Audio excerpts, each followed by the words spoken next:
달마가 왜 하필 동쪽으로 갔을까요? 서쪽으로는 왜 안 갔을까요?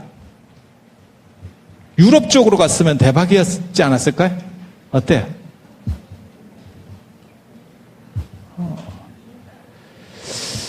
사실 불교가 서쪽으로 갔으면 더 재밌었을 수도 있어요. 근데 왜 하필 불교는 동쪽으로 갔을까? 인도하고 중국은 붙어 있어요. 붙어 있어요. 그런데 여기에 히말라야가 있으면서 서로 왔다 갔다 할 수 없도록 되어 있습니다. 그래서 실크로드를 타고 이렇게 돌아갈 수밖에 없는 구조죠. 근데 인도는 전통적으로 서쪽으로 무역을 합니다. 서쪽으로. 그래서 이렇게 돼 있고, 그리고 현재도 인도는 이쪽이 더 발전해 있죠. 마치 우리가 동쪽이 발전해 있듯이, 아니면 중국도 동쪽이 발전해 있죠. 근데 인도 쪽은 서쪽이 발전해 있어요. 그래서 인더스 문명 시대 때부터 메소포타미아 문명하고 무역을 했다는 거예요. 굉장히 재밌어요. 그래서 서쪽으로 계속 왔다 갔다 하고 있는 거거든요. 그런데 왜 가까운 서쪽을 놔두고 왜 삥 돌아서, 이게 말이 실크로드지 저게 거의 죽음의 길인데 저기를 돌아서 불교는 동쪽으로 왔을까요?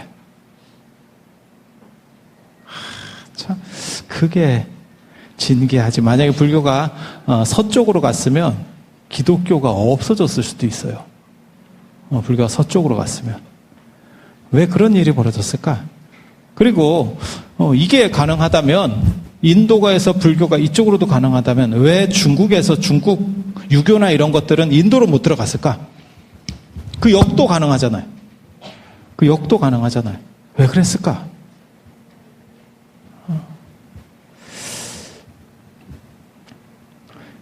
그 답은 뭐냐면 그 당시 로마가 막았어요.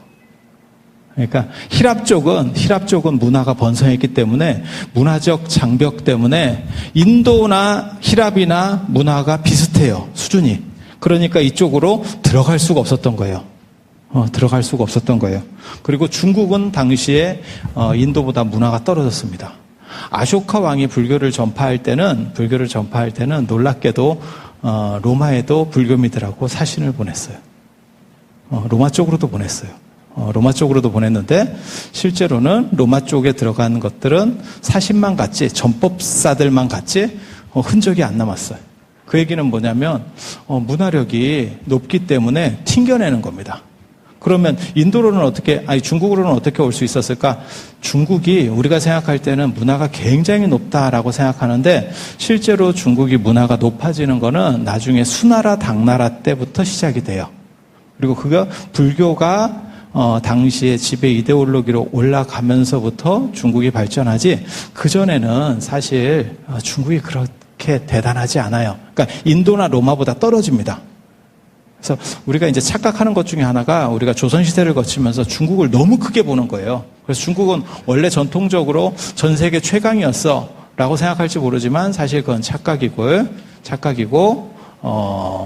수나라, 당나라 때가 돼야 중국이 전 세계 최강국으로 올라오고요. 그전에는 인도나 로마보다 못합니다. 인도에서 중국으로 불교가 넘어가는 이유는 문화적으로